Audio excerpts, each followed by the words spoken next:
आज हम model paper practice number जो है 11 नंबर का करेंगे सॉल्व। तो पहले मैथ का क्वेश्चन देखते हैं। पहला क्वेश्चन है कि वृत्त की परिधि का सूत्र क्या है। तो वृत्त की परिधि का सूत्र होता है 2πr। थर्ड क्वेश्चन आंसर हो जाएगा। अगला है किसी घन का पृष्ठीय क्षेत्रफल क्या होगा। घन का क्षेत्रफल का फार्मूला होता है 6 भुजा स्क्वायर। क्या होता है 6 भुजा स्क्वायर मतलब a स्क्वायर। ये होता है घन का क्षेत्रफल।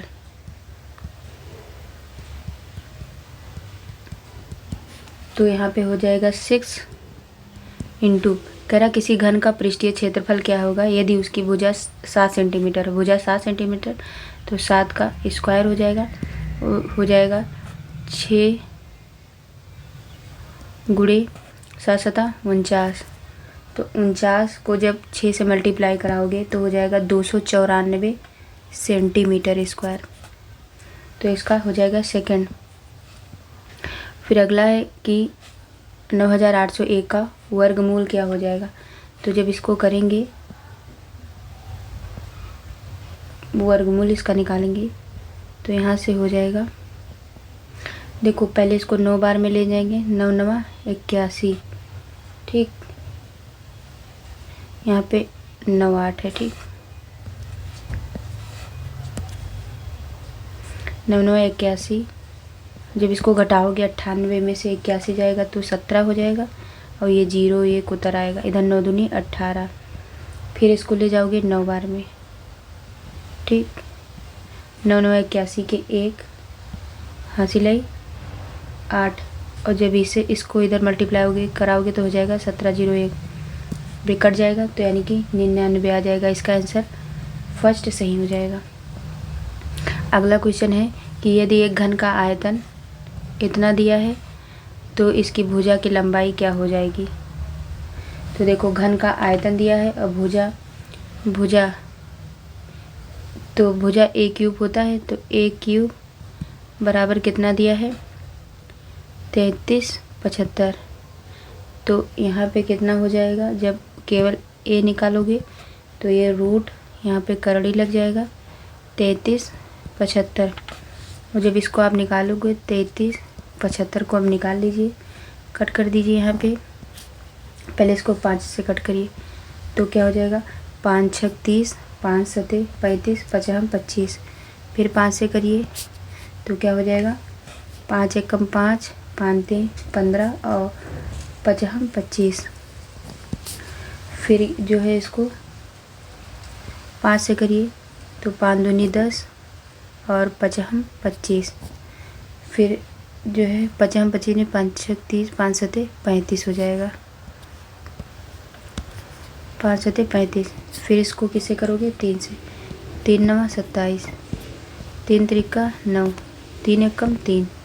तो यहाँ पे जब निकालोगे आप तो क्या आ जाएगा, देखो ए यहाँ पे आ जाएगा 5 3 15 यानी कि 15 इसका आंसर हो जाएगा फर्स्ट।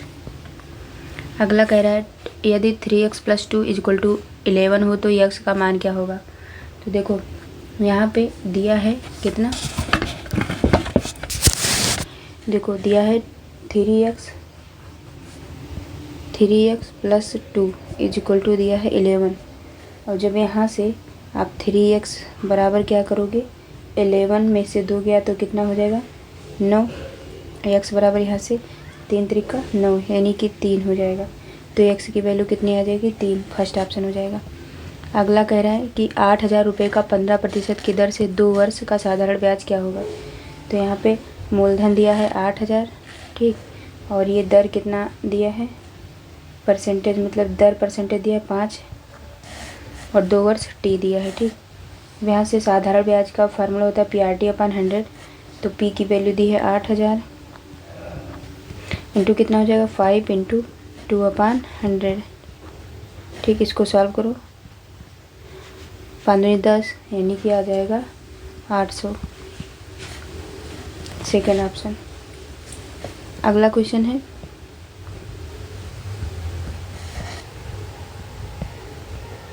कि अर्धवृत्त का कोण होगा।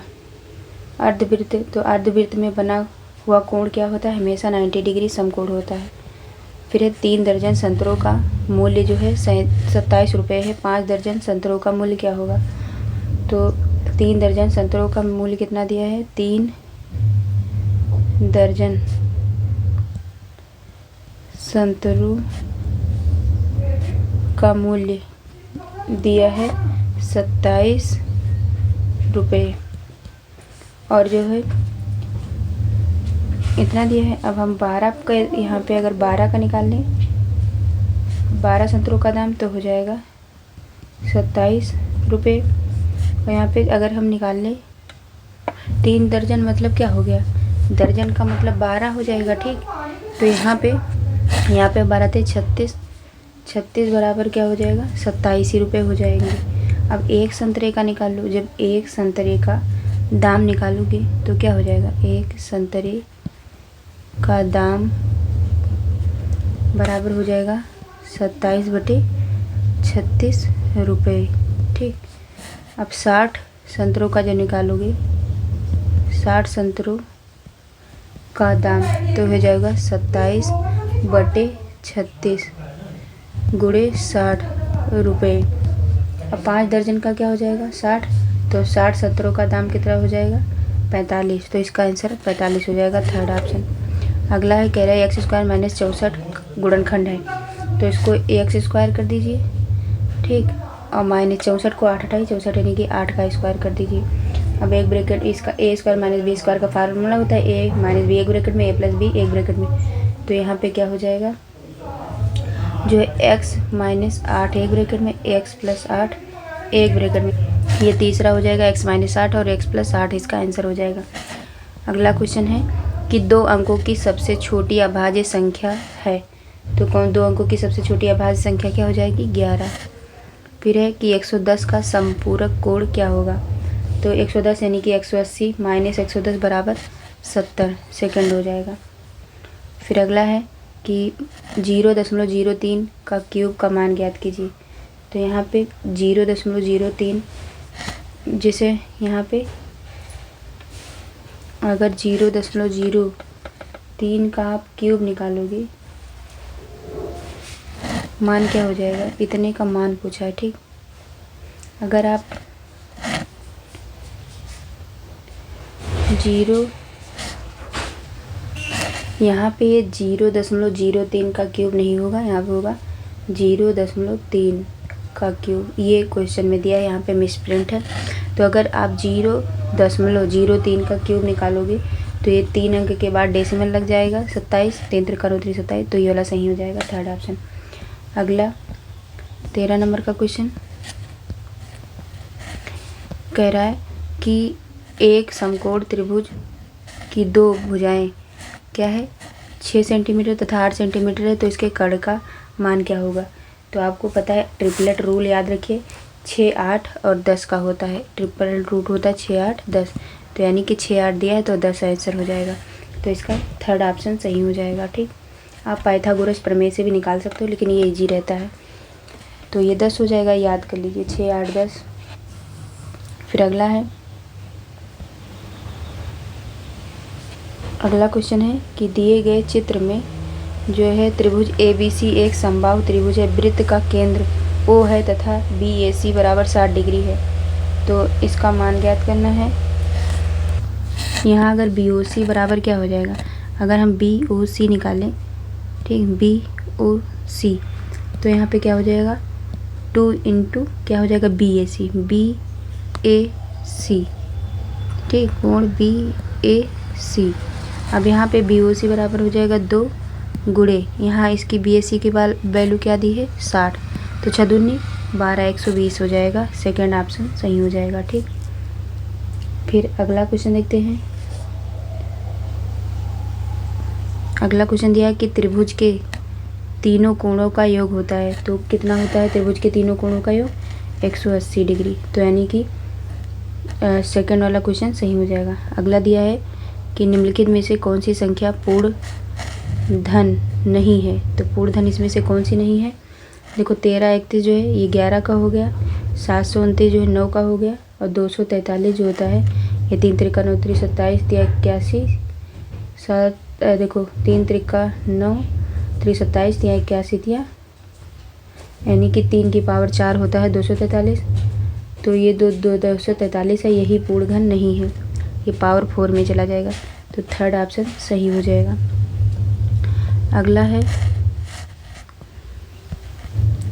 अगला क्वेश्चन है कि अगर किसी वृत्त की त्रिज्या को 2 गुना कर दिया जाए तो उसका क्षेत्रफल होगा। तो माना वृत्त की त्रिज्या क्या हो जाएगी, r यूनिट, ठीक है, और इसका क्षेत्रफल होता है, वृत्त का क्षेत्रफल क्या होता है, पाई r स्क्वायर, और पाई स्क्वायर। और जो वृत्त की नई त्रिज्या अगर हो जाएगी तो कह रहा वृत्त की त्रिज्या को 2 गुना, तो क्या नई त्रिज्या अगर हो जाएगी तो क्या हो जाएगा, देखो नई त्रिज्या बराबर हो जाएगा, नई त्रिज्या हो जाएगा 2r यूनिट, ठीक। अब नया क्षेत्रफल जब निकालोगे तो होता है, देखो पाई r square, I R square की r की जगह पे क्या हो जाएगा 2r का स्क्वायर, यहाँ हो जाएगा पाई और 2 दूनी 4r स्क्वायर, इतना हो जाएगा। तो नया क्षेत्रफल 4 गुना मूल क्षेत्रफल का हो जाएगा। अगर यहाँ पे ऐसे लिख दो 4 पाई r स्क्वायर, तो देखो ये इतना पहले का था, अब 4 गुना हो जाएगा ना, तो इसलिए 4 गुना, थर्ड ऑप्शन सही हो जाएगा। अगला है, कह रहा है कि 1681 का वर्गमूल क्या होगा। तो 1681 नहीं लिखा, 16.81, तो 16.81 लिख लो, वर्गमूल मतलब रूट, तो 16.81। अगर इसको आप करोगे 16.81, यानी कि दशमलव हटाओ तो यहाँ 0 0 हो जाएगा। अब जो है अगर इसको आप लिख सकते हो क्या, 16 यानी कि 41 का स्क्वायर बटे 10 का स्क्वायर, यानी कि हो जाएगा 41 बटे 10। जब इसको हटाओगे तो यहाँ हो जाएगा 4.1, यानी कि थर्ड ऑप्शन सही हो जाएगा। अगला क्वेश्चन कह रहा है x की पावर 0 का मान क्या होता है। तो हमेशा जानते हैं 1 होता है, फर्स्ट ऑप्शन हो जाएगा। अगला कह रहा है 3/5 में से 8/5 घटाएंगे तो क्या हो जाएगा। तो देखो अगर हम 3/5 में से जो है 8/5 घटाओगे तो कितना हो जाएगा, -8 में से 3 गया, -5/5, और ये कट जाएगा तो हो जाएगा -1, तो आंसर थर्ड हो जाएगा।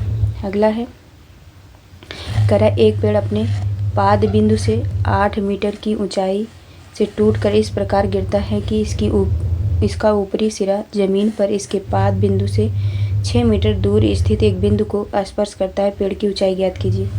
तो देखो यहाँ से मान लीजिए, देखो यहाँ एक पेड़ कैसे गिरा, यहाँ मान लो A, ये मान लो B, ये C, ठीक। इसका जो कितना दिया है, ये कह रहा है एक पेड़ अपने पाद बिंदु से 8 मीटर की ऊंचाई, तो ये 8 मीटर हो जाएगा। और कह रहा है कि ऊंचाई से टूट कर इस प्रकार गिरता है कि उसकी जो ऊपरी सिरा जमीन के नीचे पाद से 6 मीटर दूर है, तो ये 6 मीटर हो जाएगा, ठीक, 6 मीटर दूर है। अब कह रहा है ऊंचाई ज्ञात कीजिए, कह रहा है पेड़ की ऊंचाई ज्ञात कीजिए। तो आप ट्रिपलेट रूट पढ़े हो, ये 6 होता है, ये 8 होता है, तो ये कितना हो जाएगा, ये हो जाएगा 10, क्योंकि अगर यहाँ पर पाइथागोरस प्रमेय लगाओगे तब हो जाएगा, तभी भी क्या हो जाएगा, √8 का स्क्वायर प्लस 6 स्क्वायर 64 और 36 100 हो जाएगा। 100 में से बाहर निकालोगे तो 10 आ जाएगा। अब पेड़ की ऊंचाई कितना हो जाएगा, AB + AC हो जाएगा, AB + AC, तो यानी कि 8 और 10 कितना हो जाएगा, 18, ठीक। ये 10 और ये 8, तो हो जाएगा 18। अब अगला क्वेश्चन है, कह रहा है वेन आरेख का चयन कीजिए जो निम्न के बीच के संबंध को सर्वोत्तम ढंग से निरूपित करता है। कह रहा मुद्रा, अर्थव्यवस्था, रुपया। तो इसमें से देखो अगर हम ये थर्ड वाला ऑप्शन C वाला लें तो इसमें से क्या हो जाएगा, देखो इसको अर्थव्यवस्था कर दो, अर्थव्यवस्था के अंतर्गत क्या आता है, मुद्रा आता है, और इसको रुपया, ठीक, ये रुपया, और ये क्या हो जाएगा, मुद्रा, और इसको क्या कर दोगे, अर्थव्यवस्था, ठीक। तो ये सही हो जाएगा क्योंकि मुद्रा, अर्थव्यवस्था और रुपया के बीच को जो है संबंध का वेन आरेख यही सबसे अच्छा है। फिर हम अगला क्वेश्चन देखते हैं। तो इसमें से कौन सा सही हो जाएगा, देखो C वाला, ठीक। सी किस में आ रहा है? सी आ रहा है तीसरे में, तो ये आंसर सही हो जाएगा। अगला है, कह रहा है कि यदि ए प्लस बी, देखो ये क्वेश्चन दिया है, ए प्लस बी का अर्थ है कि ए बी का पति है। ए या बी का अर्थ है कि ए बी की बहन है, और ए इंटू बी का अर्थ है कि ए बी की पुत्र है। ठीक, ए बी का पुत्र है। इनमें से कौन यह दर्शाता है कि यम एन की पुत्री है? तो देखो यहाँ पे दिया है ए प्लस बी का अर्थ है कि ए बी का पति है। ठीक, कितना दिया है? और कह रहा है ए बटे बी का अर्थ क्या है कि ये जो है ए बी की बहन है। फिर ए इंटू बी क्या कह रहा है कि इसका जो है ए बी का पुत्र है। फिर अगर हम इसमें से देखें तो यहाँ पे क्या हो जाएगा, यम बटे पी। ठीक, एक सेकेंड यहाँ पे देखो, इसको पहले लेके देखें। अगर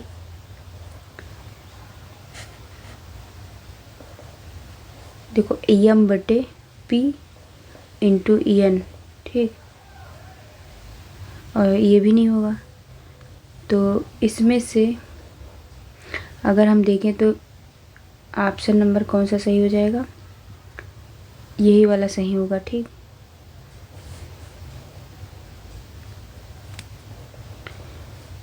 इसको आप लोग लगा लीजिएगा, इसमें कोई है नहीं।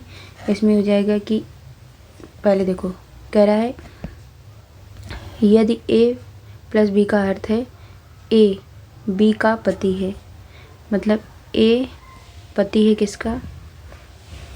बी का। ठीक, अब कह रहा है ए डिवाइड बाई बी। इस तरह मत लगाओ, ऐसे लगाओ। देखो अगर हम पहला वाला लेंगे तो इसमें लिखा है यम इंटू एन, और यम इंटू एन का मतलब क्या है? यम एन का पुत्र है, मतलब यम पुत्र है किसका?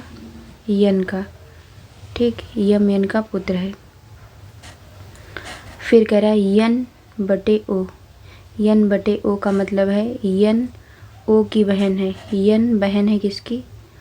ओ की बहन है, मतलब ये लड़की है। फिर ये इस तरह निकल के आया, कह रहा है इनमें से कौन यह दर्शाता है कि यम एन की पुत्री है? यम पुत्री एन की, तो इसमें तो यही वाला आ गया, यम एन की पुत्री है, ये हो ही जाएगा ना। यम एन की पुत्री, ये नहीं होगा। यम पुत्री है एन की, ये पुत्र है, पुत्री नहीं है। फिर इसको देखो, लगाओ। इसमें कह रहा है यम प्लस ओ। यम प्लस ओ मतलब यम ओ का पति है। यम पति है किसका? ओ का पति है। ठीक, ओ का पति है, यानी कि ये महिला रही है। फिर कह रहा है O into N. O into N, O into N का मतलब है ओ एन का पुत्र है।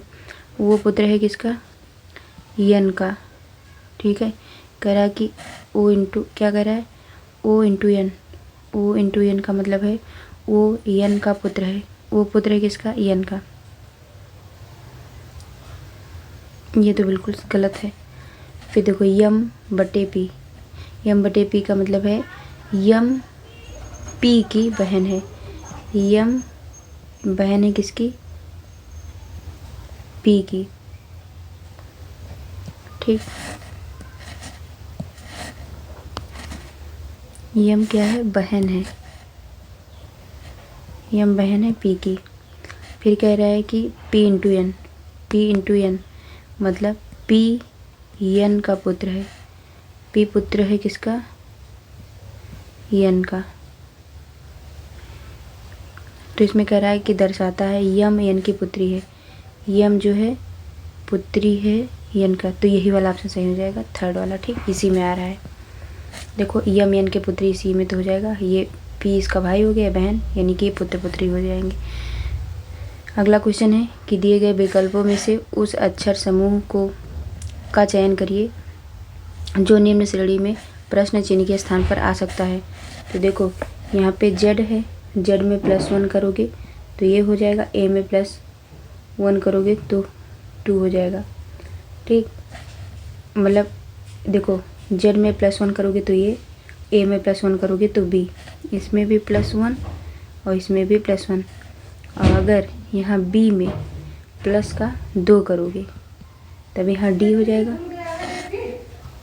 अब यहाँ पे डी +2 हो गया। अब फिर इसमें अगर यहाँ से +1 करो तब ई हो जाएगा, फिर यहाँ से +1 करो तो एफ हो जाएगा, और एफ में +2 करो तब एच हो जाएगा। ऐसे इसमें +1 करोगे तो आई, +1 करोगे तो जे, और यहाँ से +2 करोगे तो एन। देखो +2, यहाँ पे जे में जब +4 करोगे तब एन होगा। ठीक, और फिर इसमें +1 करोगे तो वो, +1 करोगे तो पी, अब पी में फिर +4 करोगे तब हो जाएगा क्या, टी, और टी में +1 करोगे तो हो जाएगा यू, यू में +1 करोगे तो वी, तो आ जाएगा T U V, T U V, third option हो जाएगा। फिर अगला है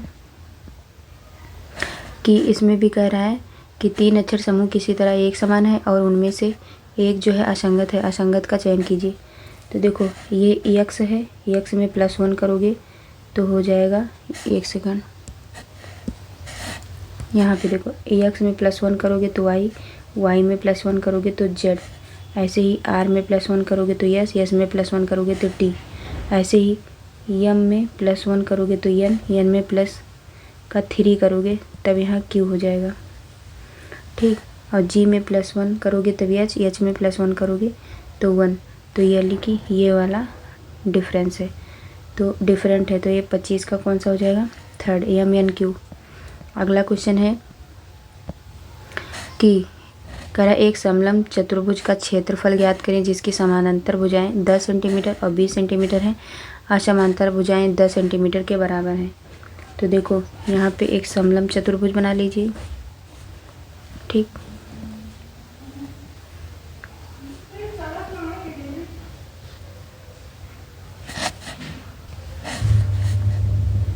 इसको मान लीजिए ए, इसको मान लीजिए बी, इसको मान लीजिए पी, इसको मान लीजिए सी, इसको मान लीजिए डी। तो देखो यहाँ पे कह रहा है कि ये उस समलंब चतुर्भुज का क्षेत्रफल ज्ञात करें जिसकी समानांतर भुजा 10 सेंटीमीटर है। तो ये 10 सेंटीमीटर हो जाएगा, ये इतना 20 सेंटीमीटर हो जाएगा। ठीक, अब देखिए यहाँ से अगर ए पी निकालेंगे, ये वाला ए पी बराबर क्या हो जाएगा, बी क्यू हो जाएगा, इसको क्यू मान लीजिए। तो यहाँ पे क्या हो जाएगा, 20 माइनस 10/2, तो कितना हो जाएगा, 20 माइनस 10 यानी 10/2 यानी 5 आ जाएगा। ए पी बराबर कितना आ जाएगा, ये 5 हो जाएगा।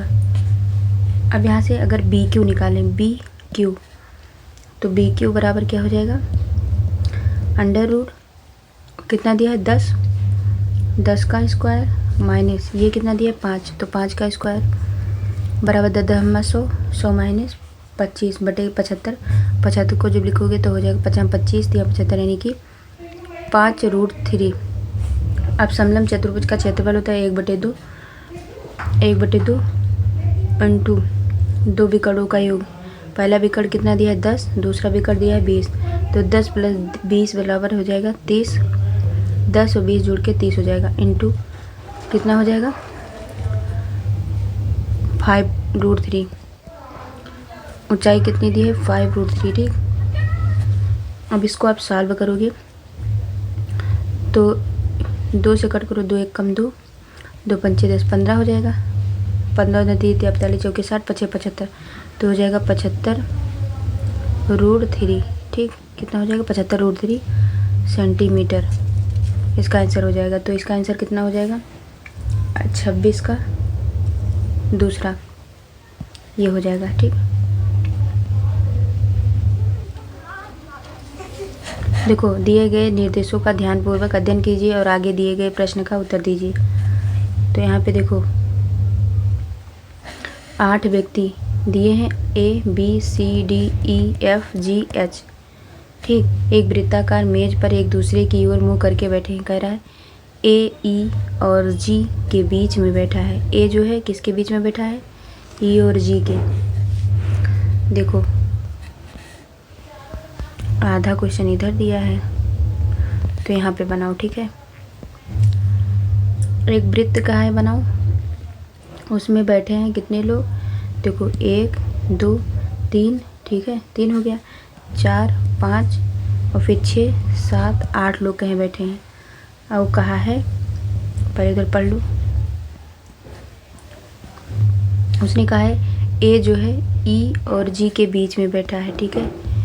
ए जो है जी और ई के बीच बैठा है। ए जी, यहाँ जी मान लो, यहाँ का मान लो ई के बीच में ए बैठा है, ठीक। ये है ए, ये हो जाएगा ई, यहाँ पे ए, ठीक, ए बैठा है। फिर क्या कह रहा है, फिर कह रहा है कि जी एफ के दाईं ओर, जी एफ के दाईं ओर, देखो जी एफ के दाईं ओर दूसरे स्थान पर है। जी जो है, जी देखो जी एफ के दाईं ओर, तो यानी कि एफ यहाँ हो जाएगा, दाईं ओर दूसरे स्थान पर बैठा है। अब कह रहा है यच जो है डी और बी के बीच में बैठा है। यच जो है डी और बी के बीच में, यच जो है यहाँ पे अगर बी कर दें और यहाँ यच, ठीक, और यहाँ पे डी। अब कह रहा है कि एफ के बाईं ओर दूसरे स्थान पर है कौन, कह रहा है यच डी और बी के बीच में बैठा है तथा एफ के बाईं ओर दूसरे स्थान पर, कह रहा है ए और बी एक दूसरे के आमने सामने बैठे हैं। ए और बी देखो एक दूसरे के आमने सामने बैठे हैं, ठीक है, ये बैठे हैं। और लास्ट में क्या बचा, तो कह रहा है जी के दाईं ओर एकदम बगल में कौन बैठा है, जी के दाईं ओर एकदम बगल में कौन बैठा है। तो देखो जितने लोग दिए गए हैं उसमें से केवल सी नहीं है, तो सी को लिख दो यहाँ पे। तो इसीलिए क्या हो जाएगा, अगर बैठने के क्रम में देखो जी जो है, जी के दाईं ओर एकदम बगल में इधर साइड में ए बैठा है, तो इसीलिए इसका आंसर कौन सा हो जाएगा, ए हो जाएगा। अगला है, कह रहा प्रश्नवाचक चिन्ह के स्थान पर कौन सा आएगा। तो देखो यहाँ पे 26 है, 26 पे जेड होता है, ए यहाँ पे हो जाएगा, ठीक, और 2 के स्थान पर बी हो जाएगा। ऐसे ही यहाँ पे 4 है, ठीक, 4 4 फिर यहाँ लिख दो, फिर यहाँ पे देखो, यहाँ पे अगर 4 में 2 ऐड करो तो 6 हो जाएगा, ठीक, 6 हो जाएगा। और यहाँ पे देखो ए, फिर ई, फिर यहाँ पे ए ई आई, आई के बाद यू दिया है, ठीक। और यहाँ पे देखो 4 में 2 जोड़ो 6 हो जाएगा। और यहाँ पे जो है देखो यहाँ पे जेड आया है और ये ए दिया है, और यहाँ पे 2 स्थान पे क्या आया है, बी, ठीक। ऐसे ही यहाँ पे क्या हो जाएगा, चौथे स्थान पर क्या हो जाएगा, डी, और ई, और 6 स्थान पर क्या हो जाएगा, एफ। अब देखो यहाँ आपको बताइए ए ई आई ओ यू इतना हो जाएगा। फिर देखो ये जो दिया है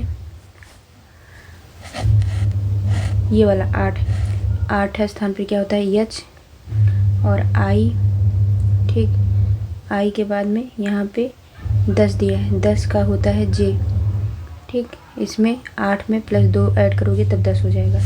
ऐसे यहाँ 14 दिया है, 14 का होता है एन, और यहाँ वो दिया है तो वो लिख दो, और यहाँ 16 का मान होता है पी, और यहाँ पे 14 में 2 जोड़ोगे तब हो जाएगा 16, ठीक, 14 में 2 जोड़ोगे। अब ऐसे ही इसका निकालो, तो यहाँ पे क्या हो जाएगा, अगर यहाँ पे हम 20 में 16 है और 20 में 2 जोड़ेंगे तो 22 हो जाएगा, 20 यहाँ लिख दो, और 20 में 2 जोड़ोगे तो हो जाएगा 22, और यहाँ पे क्या हो जाएगा, u हो जाएगा, ठीक। तो यहाँ पे 20 की जगह पे t हो जाएगा, यहाँ पे u की जगह पे क्या हो जाएगा, u, और 22 की जगह पे v। तो इस प्रकार क्या हो जाएगा, u t और b के बीच में है, तो इसका आंसर कौन सा हो जाएगा, जो है दूसरा, ये वाला 20 u और 22, ठीक। अगला है, कह रहा है किसी विशिष्ट कूट भाषा में, कह रहा है इसको जो है इतने के रूप में लिखा जाता है, तो टेबल को किस भाषा में लिखा जाएगा। तो देखो यहाँ पे v दिया है, ठीक है, v, b का यहाँ पे दिया है i, और ई का क्या कहा गया है, जे, और जी का के, और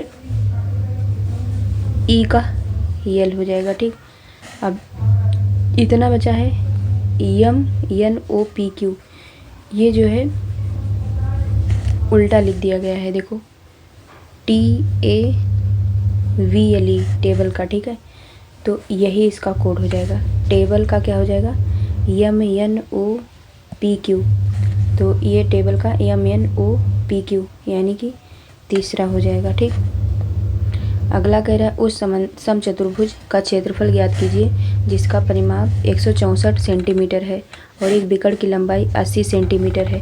तो देखो समचतुर्भुज की भुजा जो है 164 है, और 164/4 करोगे तो क्योंकि 4 भुजा होती है तभी आ जाएगा 41, यानी कि 164 को जब 4 से भाग करोगे तो आ जाएगा 41 सेंटीमीटर। ये क्या आ जाएगी, समचतुर्भुज की भुजा, ये मान लो। ठीक, अब यहाँ पे दिया है क्या, ये दिया है 80। अगर हम मान लो यहाँ एक समचतुर्भुज बनाएं, ऐसे बनता है समचतुर्भुज। ठीक, ऐसे यहाँ पे, ठीक, ऐसे कर दो। देखो इसको मान लो ए, इसको मान लो बी, इसको मान लो सी, इसको मान लो डी, और यहाँ पे ये क्या कह रहा है, ये कितना, ये 90 डिग्री, इसको केंद्र ओ मान लो। और ये कह रहा है कितना, ये 41 आ गया मान, इसका 41 हो गया, और इधर कितना हो जाएगा 40, ये 80 दिया है ना, तो 40 हो जाएगा आधा। अब यहाँ से अगर हम ओ बी निकालेंगे, ओ और बी ये वाला। ठीक, अब यहाँ पे अगर ओ बी निकालोगे, ओ और बी ये वाली लाइन, तो ओ बी बराबर क्या हो जाएगा, √ ए बी स्क्वायर, मतलब A B square plus O A square, ये हो जाएगा। तो ए बी का मान दिया है 41, हो जाएगा 41 का स्क्वायर, माइनस ओ ए का मान कितना दिया है, ओ और ए का मान दिया है 40, तो 40 का स्क्वायर हो जाएगा। यहाँ पे हो गया जाएगा 41, एक ब्रैकेट में देखो ए स्क्वायर माइनस बी स्क्वायर का फार्मूला लगा दो, यहाँ पे हो जाएगा कितना हो जाएगा 41 + 40, और एक ब्रैकेट में क्या हो जाएगा 41 माइनस का 40। ठीक, तो यहाँ पे हो जाएगा कितना हो जाएगा, ये 40 41 81, और यहाँ पे 41 में से 1 गया, मतलब 40 गया तो बचेगा 1, यानी कि 81, तो 9 हो जाएगा। और बी डी पूछा है, बी और डी, तो यहाँ से वैल्यू इसकी आई 9, और यहाँ से इसकी वैल्यू 2 से गुणा करा देंगे तो हो जाएगा 9 दूनी 18 सेंटीमीटर। तो ये तो आया। अब समचतुर्भुज का क्षेत्रफल का फार्मूला क्या होता है, 1/2 बी डी, बी और डी ये पूरी लाइन, ठीक, इंटू बी डी हो जाएगा, इंटू ए सी ये पूरी लाइन, ठीक, ए सी 1/2 इंटू बी डी का मान दिया 18 इंटू 80, तो यहाँ पे कट करो 2 9 18 और 9 8 72, 720 सेंटीमीटर स्क्वायर, ये इसका आंसर हो जाएगा। कौन सा हो जाएगा, 30 का तीसरा 720 सेंटीमीटर स्क्वायर। अब हम अगला देखते हैं। अगला क्वेश्चन है त्रिभुज ए बी सी में यदि 2a कितना दिया है, 2 कोण ए बराबर 3, कोण बी बराबर 6, कोण सी का मान पूछ रहा है। तो देखो अगर 2 कोण ए बराबर 3 दिया है, ठीक, कितना 2 कोण ए बराबर 3 और 2 कोण बी बराबर दिया 6, और 2 कह रहा कोण, देखो 2 कोण ए बराबर 3, कोण बी बराबर 6 और कोण सी बराबर दिया है, कोण सी का मान पूछ रहा है, ठीक है। तो यहाँ पे देखो दिया कितना है, 2 कोण ए, 2 कोण ए, ठीक, इतना दिया है, बराबर दिया है 3, ठीक, और फिर क्या दिया है, कोण बी बराबर दिया है 6 और इतना हो जाएगा, फिर दिया है कोण सी, ठीक, इतना दिया है। अब इसको लिख सकते हो 2 कोण ए बटे कितना हो जाएगा, यहाँ कितना हो जाएगा, यहाँ पे कह 2 कोण ए, मतलब अगर यहाँ 18 से भाग कर दो, ठीक, 18 बराबर यहाँ पे कितना हो जाएगा, यहाँ पे हो जाएगा 3। देखो यहाँ पे 2 कोण ए बराबर 3 दिया था, यहाँ पे कोण बी बराबर 6, तो यानी कि हो जाएगा 3 कोण बी बटे हो जाएगा 3 कोण बी बराबर बटे कितना हो जाएगा 18 और इक्वल टू क्या हो जाएगा 6 कोण सी बटे हो जाएगा 18। देखो इसको इस फॉर्मेट में लिखेंगे। कह रहा है त्रिभुज ए बी सी में यदि 2 कोण ए बराबर 3, ठीक, फिर इसको इस तरह कर लो। तो देखो 2 कोण ए बटे इसको 18 से भाग दोगे और 3 कोण बी इसको 18 से भाग दोगे और यहाँ पे क्या कर दोगे 6 कोण सी इसको जो है 18 से भाग करोगे। तो यहाँ कितना हो जाएगा 2 9 18, तो हो जाएगा कोण ए बटे 9 बराबर ये हो जाएगा क्या 3 छक 18, यानी कि कोण बी बटे 6 और बराबर हो जाएगा 6 तिरक 18, यानी कि कोण सी बटे हो जाएगा 3, इसको मान लो के। अब यहाँ से आप कोण ए प्लस कोण बी प्लस कोण सी का मान कितना होता है 180, तो यहाँ पे हो जाएगा 9 के प्लस 6 के प्लस 3 के इज इक्वल टू हो जाएगा 180, ठीक। अब इसको ऐड करोगे तो 6 3 9 9 दूनी 18, 18 के बराबर कितना हो जाएगा 180, तो यहाँ से के की वैल्यू कितना आ जाएगी, गुणा भाग कर दोगे, के बराबर कितना हो जाएगा 180 बटे 18, यानी कि 10 आ जाएगा, 10 डिग्री। अब कोण सी का मान पूछा है, कोण सी का मान कितना है, तो इसको 3 से मल्टीप्लाई कर दो तो 10 से 30 हो जाएगा, तो 30 डिग्री आंसर इसका सही हो जाएगा, सेकंड ऑप्शन, ठीक। क्या हो जाएगा सेकंड ऑप्शन। अगला क्वेश्चन है, कह रहा प्रश्नवाचक के स्थान पर कौन सा आएगा। तो पूरा क्वेश्चन देखिए, ये दिया है, ठीक। देखो इसमें आपको क्या करना है, अगर हम यहाँ पे पहला वाला चित्र देखें, ठीक है, तो इसमें क्या किया गया है कि जो 9 मतलब 3 है, 3 9 और 15 ये सब क्या है 3 का गुणांक है, ठीक। और अगर इसमें सेकंड वाले में देखें तो इसमें क्या है सभी संख्याएं 4 16 24 ये सब 4 का क्या है गुणांक है। और थर्ड वाले में देखें तो 5 25 और यहाँ पे हो जाएगा 35। अगर 35 क्यों करेंगे, क्योंकि यहाँ विकल्प में 35 दिया है, यही एक ऐसा है जो 5 से मतलब 5 का गुणांक है, बाकी 32 नहीं होगा और ये नहीं होगा, इसीलिए इसका आंसर कौन सा हो जाएगा, थर्ड सही हो जाएगा। अगला कह रहा है कि नीचे दिए गए शब्दों को यदि अंग्रेजी शब्दकोश में दिए गए उनके क्रम के अनुसार व्यवस्थित किया जाए तो कौन सा शब्द अंत में आएगा। तो देखो यहाँ पे अंग्रेजी शब्दकोश के अनुसार अगर आप व्यवस्थित करोगे तो यहाँ कीप क्या दिया है, पहले हो जाएगा क्या, ये हो जाएगा कीन, ठीक, KEEN आएगा, ठीक। फिर इसके बाद में कीप आएगा, ये KEEP ये सेकंड स्थान पे आएगा। फिर आ जाएगा किंग, किंग के बाद फिर काइट, काइट के बाद फिर नाइफ, नाइट 5। तो इसका क्योंकि इसमें वर्ड देखा जाता है ना अंत का शब्द, तो इसका कौन सा ऑप्शन सही हो जाएगा, ये अंत में सबसे ये आएगा नाइट, ठीक है। अगला है कह रहा है x + y = 75। तो कह रहा है sine x ratio sine y बराबर दिया है 1/√2, रेशियो 1/2 है, तो x अनुपात y का मान ज्ञात कीजिए। तो देखो यहाँ पे क्या हो जाएगा, x + y का मान दिया है इतना, तो यहाँ पे अगर हम मान रख देंगे, देखो x + y का मान दिया 75 और साइन x जो है sine x upon sine y का मान इतना दिया है, ठीक। तो x अपान y का मान पूछ रहा है, तो यहाँ से अगर साइन x, ठीक, अगर यहाँ से हम x अपान y निकाल लें, ठीक, देखो यहाँ पे अगर हम एक्स अपान वाई करते हैं तो क्या हो जाएगा, यहाँ से साइन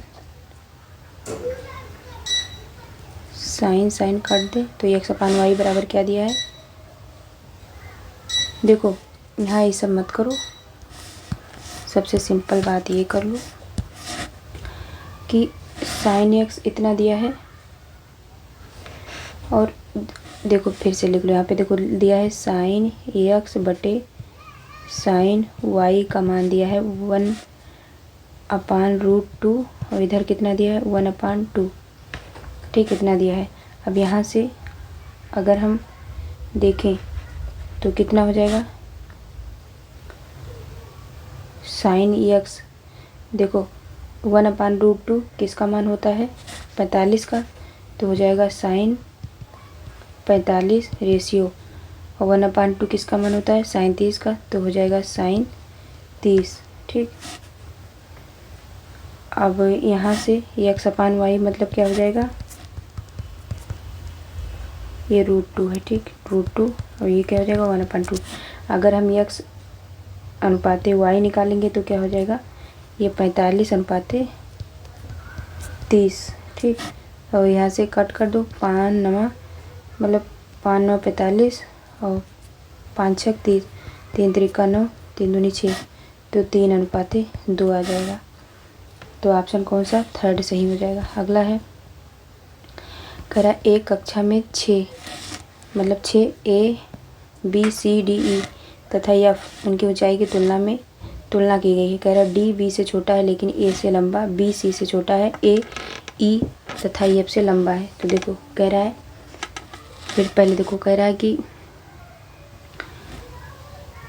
यहाँ क्या कह रहा है, A जो है लंबा है किससे, देखो कह रहा है कि उनकी ऊंचाई की तुलना की गई है। कह रहा है D B से छोटा है, D छोटा है किससे, B से, यानी कि D B से छोटा है यानी कि B बड़ा है, ठीक। फिर कह रहा है A से लंबा है, A से लंबा है मतलब A इधर हो जाएगा, इसको समीकरण 1 मान लो। फिर क्या कह रहा है, B C से छोटा है, B छोटा है किससे, C से, इसको समीकरण 2 मान लो। फिर कह रहा है A E तथा F से लंबा है, A जो है E से लंबा है और किससे, A जो है F से लंबा है, ठीक। इसको समीकरण 3 मान लो। अब अगर हम फर्स्ट सेकंड और थर्ड से देखें तो क्या हो जाएगा, पहले आ जाएगा F क्योंकि F सबसे लंबा हो जाएगा, F फिर E फिर ग्रेटर देन क्या हो जाएगा A फिर D फिर आ जाएगा B और फिर C हो जाएगा। या तो इसको इस तरह लिख सकते हो, कैसे, E F A, ठीक, A फिर D फिर हो जाएगा B और C। अब दोनों स्थिति में अगर देखें तो D जो है D से A और E एवं F क्या है, 3 छात्र छोटे हैं, इसलिए क्या हो जाएगा, इसका थर्ड ऑप्शन सही हो जाएगा 3। फिर कह रहा है कि यदि किसी समांतर चतुर्भुज का कोण उसी समांतर चतुर्भुज के सबसे छोटे कोण के दुगने 18 कम है, दुगने से 18 कम है, तो समांतर चतुर्भुज के सबसे बड़े कोण का मान ज्ञात कीजिए। तो पहले मान लो कि माना सबसे छोटा कोण क्या हो जाएगा x, तो दूसरा कोण क्या है, किसी समांतर चतुर्भुज का कोण उसी समांतर चतुर्भुज के सबसे छोटे कोण दोगुने, सबसे छोटे कोण के दुगने, छोटा कोण x इसका दोगुना से क्या है 18 कम है। अब प्रश्न में क्या कह रहा है, तो समांतर चतुर्भुज के सबसे बड़े कोण का मान ज्ञात कीजिए। तो सबसे बड़े कोण मतलब ax + 2x, ये है छोटा और ये बड़ा, और ये मतलब इतना दिया है 2x - 18, ये हो जाएगा, ये दूसरा हो जाएगा, और बराबर 180। अब यहाँ से भी x की वैल्यू निकालोगे तो हो जाएगा 66। और समांतर चतुर्भुज का सबसे बड़ा कोण क्या होता है, तो 180 - 66 कर दो तो हो जाएगा 114 डिग्री, यानी कि फर्स्ट ऑप्शन सही हो जाएगा। अगला कह रहा है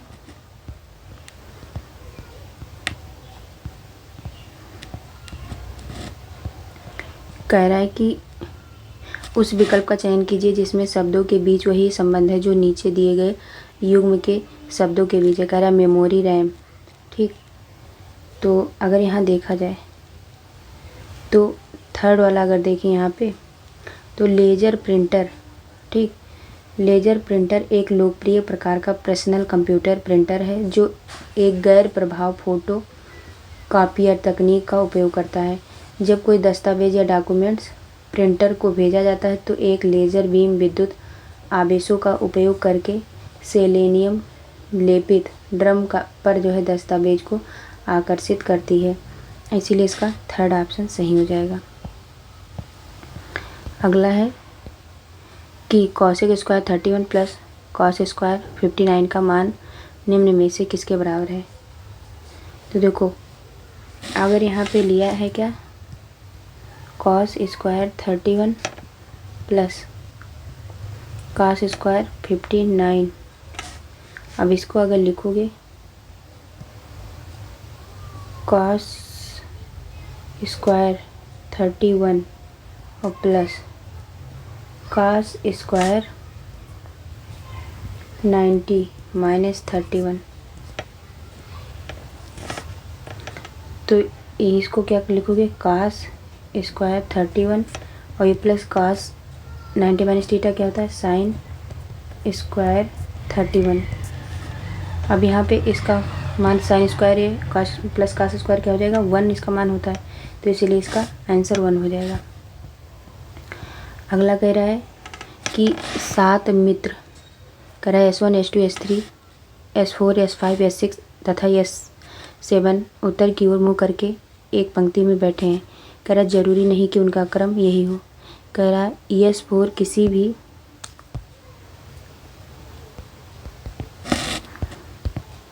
S4 कह रहा है किसी भी अंतिम छोर पर नहीं बैठा है।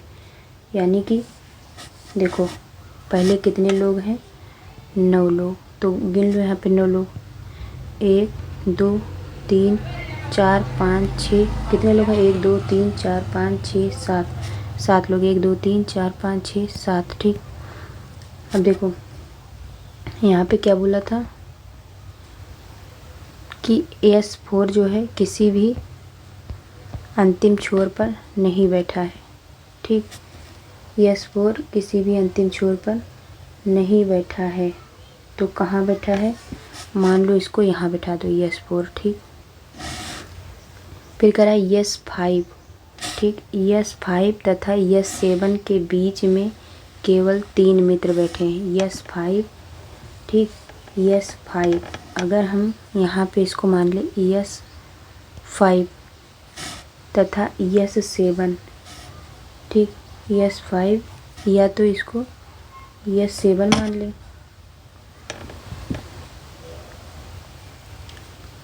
इस वाले को। ठीक है, इसको हटा देते हैं, पढ़ लो भी। ठीक है, बैठे हैं S5 तथा S दोनों। देखो कह रहा है कि इतना हो गया, पहले और पढ़ो। कह रहा है S3 तथा S5 के बीच में केवल 2 मित्र बैठे हैं। S5 तथा S7 दोनों किसी भी अंतिम छोर पर नहीं बैठे हुए हैं। कह रहा है S2 पंक्ति के बीच में बैठा हुआ है, तो निम्न में से कौन S2 के पड़ोसी। देखो S5 या S7। ठीक,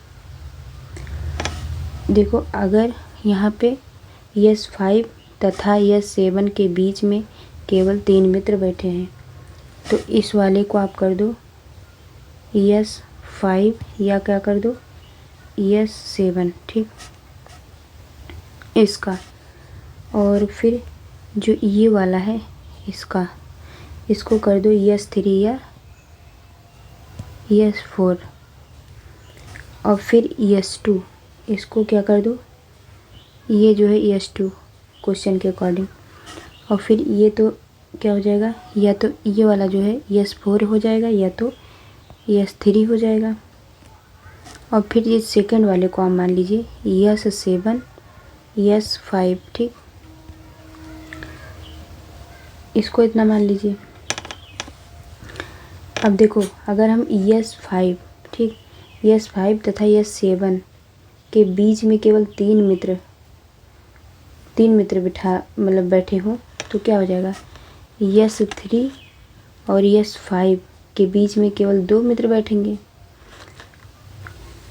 तो अगर यहाँ से अगर स्पष्ट देखा जाए तो S2 के पड़ोसी S4, S2 मतलब S2 के पड़ोसी कौन कौन हो जाएंगे, S4, ठीक, S4 और क्या, S3 हो जाएंगे। ठीक, यही तो पड़ोसी हो जाएंगे, तो यही आंसर हो जाएगा। ठीक, मतलब ये हो जाएगा ये वाला S4 S3।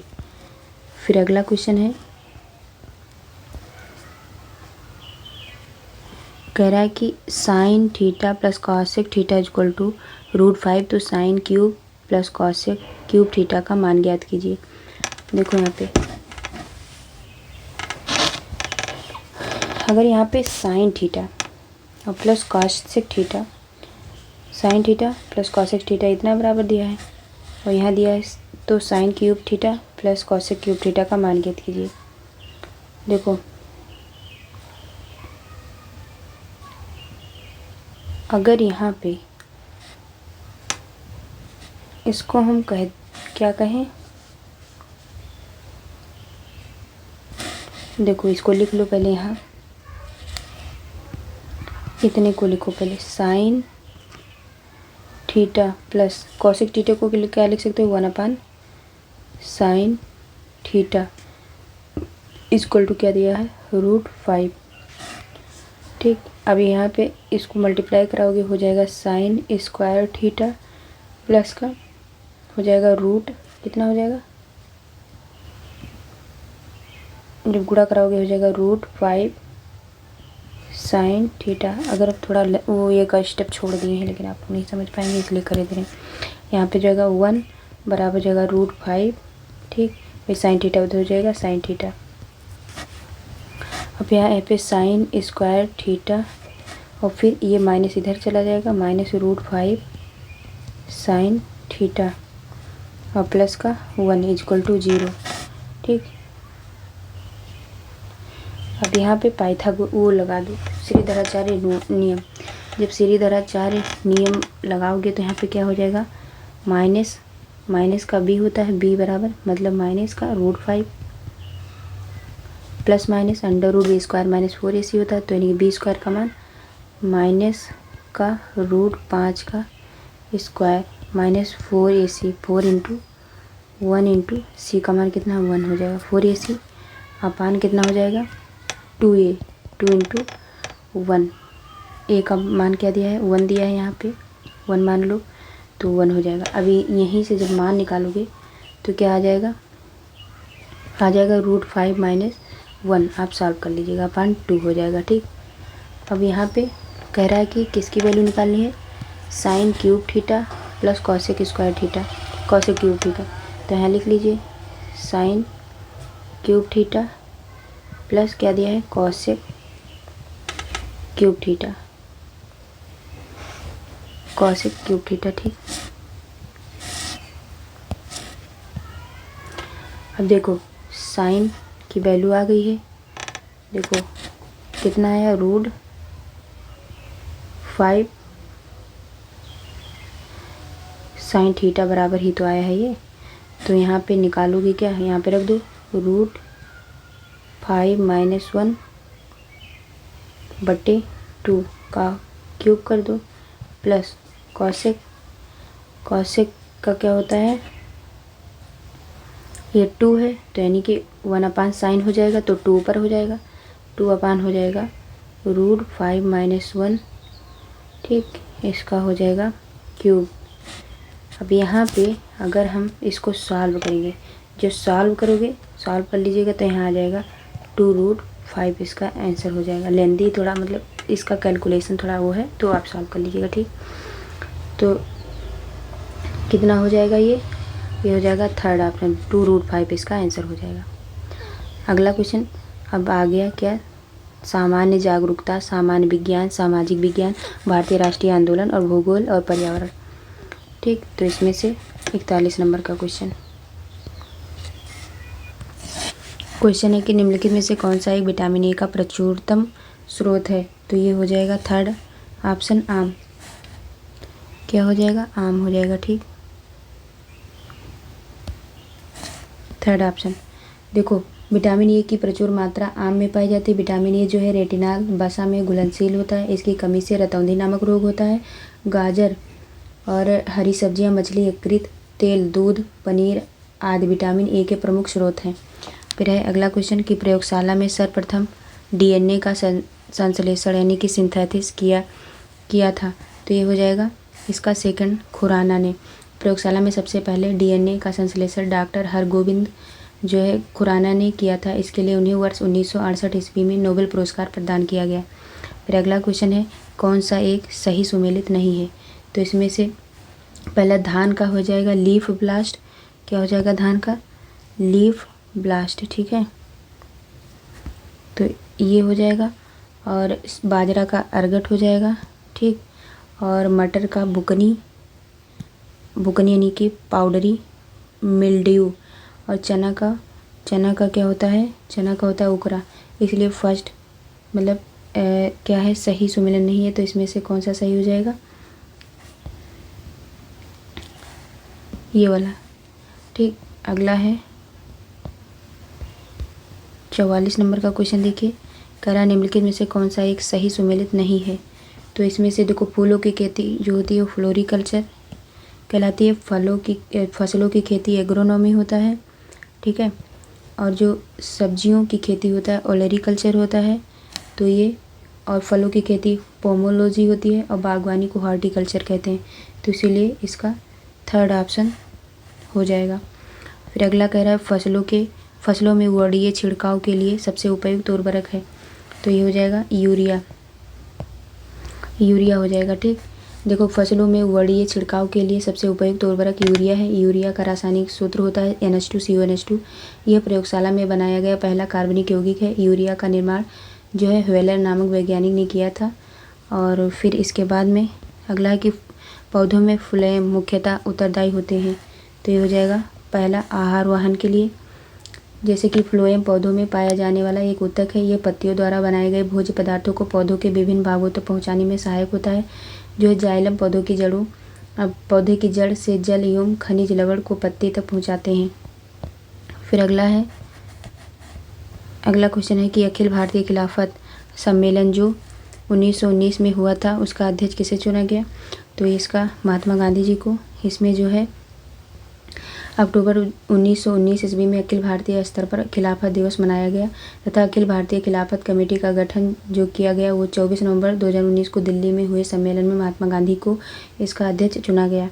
फिर अगला क्वेश्चन है कि भारतीय संविधान में संशोधन करने की संसद का शक्ति ये किसमें वर्णित है। तो ये हो जाएगा अनुच्छेद 368। अनुच्छेद जैसे संविधान के भाग XX में अनुच्छेद 368 संविधान और इसकी प्रक्रिया में संशोधन करने के लिए संसद की शक्तियों से संबंधित है। संविधान में संशोधन केवल संसद के किसी भी सदन में इस उद्देश्य के लिए एक विधेयक पेश करके शुरू किया जा सकता है, न कि राज्य विधानसभा में। विधेयक को या तो एक मंत्री या एक निजी सदस्य द्वारा पेश किया जा सकता है और इसके लिए राष्ट्रपति भी पूर्व अनुमति की आवश्यकता नहीं होती। फिर अगला है अगस्त 1923 के बनारस हिंदू महासभा के अधिवेशन की अध्यक्षता किसने की थी। तो ये पंडित मदन मोहन मालवीय। देखो, 1923 के बनारस हिंदू महासभा के अधिवेशन की अध्यक्षता जो है मदन मोहन मालवीय ने की थी। मालवीय जी ने ही बनारस में BHU की स्थापना की थी। उन्होंने जो है 1909 एवं 1918 में कांग्रेस के अध्यक्ष रहे। भारत सरकार ने उन्हें 2015 ईस्वी में भारत रत्न से सम्मानित किया। फिर भूकंप की तीव्रता का मापन किया जाता है। तो ये हो जाएगा रिएक्टर पैमाने पर। 50 बार ये बता चुके हैं कि भूकंप की तीव्रता का मापन रिएक्टर पैमाने पर किया जाता है और डेसिबल में ध्वनि की तीव्रता मापी जाती है। फिर है 2 गेंदें A और B क्रमशः 10 किलोग्राम और 1 किलोग्राम की हैं। उन्हें 20 मीटर की ऊंचाई से एक साथ गिराया जाता है। तो निम्नलिखित में से कौन सा सही हो जाएगा। तो ये हो जाएगा थर्ड। ये दोनों भूमि पर दोनों A और B एक साथ पहुंचेंगी। 2 पृथक भार वाली गेंदों को एक समान ऊंचाई से गिराने पर जो है दोनों गेंद एक साथ ही भूमि पर गिरेंगी। फिर है भारतीय संविधान का कौन सा अनुच्छेद संघ राज्य क्षेत्रों के लिए उच्च न्यायालयों से संबंधित है? तो ये हो जाएगा 241। केंद्र शासित प्रदेशों के लिए उच्च न्यायालयों को भारत के संविधान के 1949 के अनुच्छेद 241 के तहत परिभाषित किया गया है। इसमें कहा गया है कि संसद कानून द्वारा एक केंद्र शासित प्रदेश के लिए एक उच्च न्यायालय का गठन कर सकती है या इस संविधान के सभी या किसी भी उद्देश्य के लिए किसी भी ऐसे क्षेत्र में किसी न्यायालय को उच्च न्यायालय घोषित कर सकती है। फिर अगला क्वेश्चन है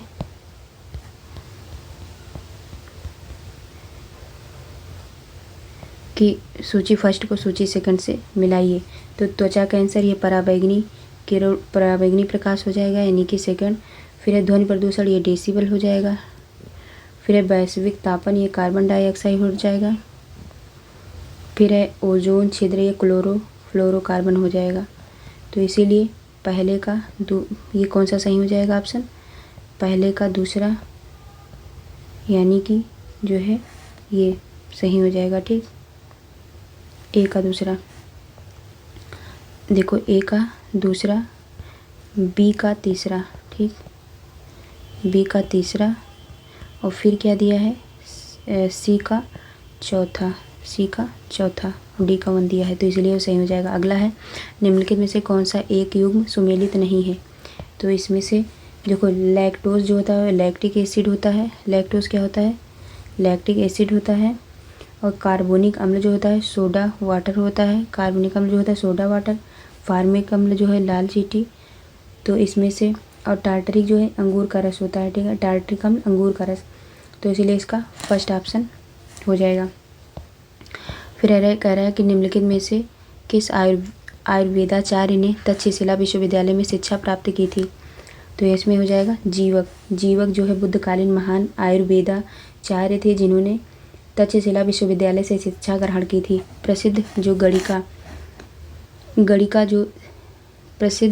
जो सलावती जीवक की माता थी। जीवक मगध का राजवैद्य था। बिंबिसार ने अवंती के राजा चंड प्रघोत के इलाज यानी कि पीलिया रोग से वो ग्रस्त थे, उसके लिए जीवक को उनके दरबार में भेजा था। फिर अगला क्वेश्चन है किसकी सिफारिश पर बैंकों के ब्याज का दर नियंत्रण जो है ब्याज का दर विनियंत्रण आधारित है? तो बैंकों का ये थर्ड ऑप्शन हो जाए नरसिम्हन कमेटी। बैंकों का ब्याज दर विनियंत्रण नरसिम्हन कमेटी की सिफारिश पर आधारित है। यह कमेटी 1993 ईस्वी में गठित की गई थी। फिर है सामान्य रूप से मुद्रा नीति यानी कि मॉनेटरी पॉलिसी का प्रधान लक्ष्य है। तो यह हो जाएगा मुद्रा आपूर्ति का नियंत्रण करना।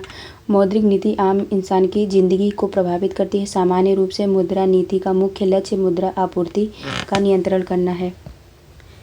फिर अगला क्वेश्चन है कि जननांगिकी में लिंग अनुपात का संदर्भ है। तो ये हो जाएगा कौन सा हो जाएगा? प्रति 1000 पुरुषों के साथ महिलाओं के अनुपात से। जननांगिकी के लिंग के अनुपात का संदर्भ है कि प्रति 1000 पुरुषों पर महिलाओं का अनुपात। वर्तमान में यह लिंगानुपात 943 1000 प्रति 1000 है जनगणना 2011 के अनुसार।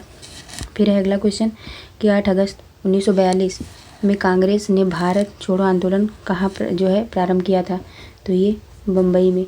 8 अगस्त 1942 ईस्वी में कांग्रेस ने मुंबई के ग्वालिया टैंक मैदान में भारत छोड़ो आंदोलन प्रारंभ किया। इसके अगली रात को ब्रिटिश ने सभी शीर्ष कांग्रेसी नेताओं को गिरफ्तार कर लिया और गांधी जी ने इस आंदोलन के दौरान करो या मरो का प्रसिद्ध नारा दिया था।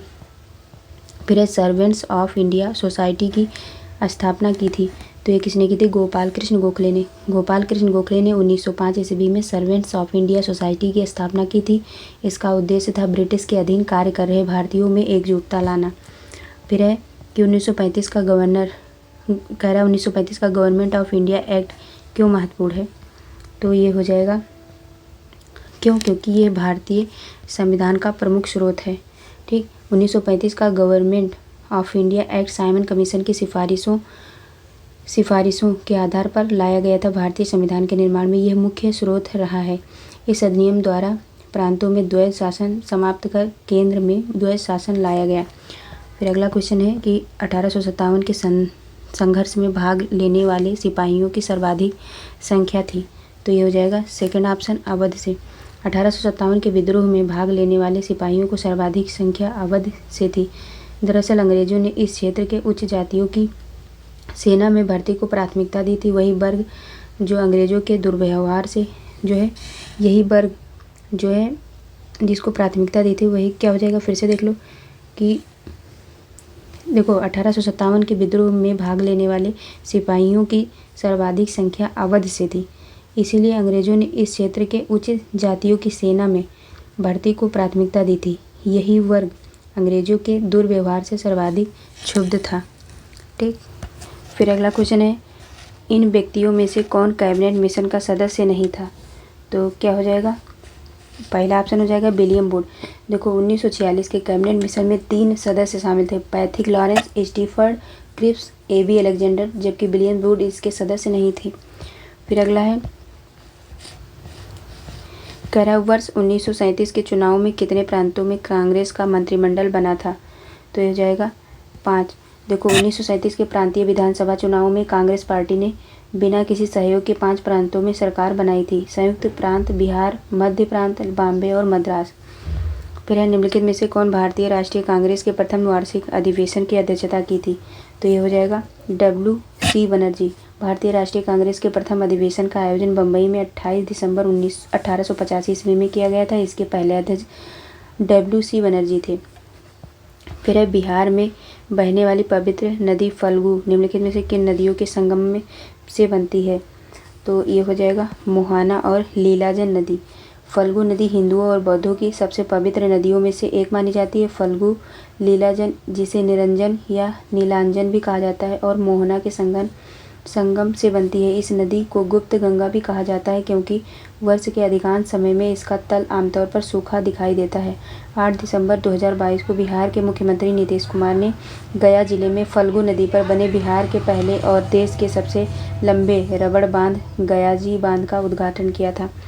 फिर है, बिहार में निम्नलिखित में से किस स्थान पर पहली बार चाय बागानों की स्थापना की गई? तो ये हो जाएगा किशनगंज में।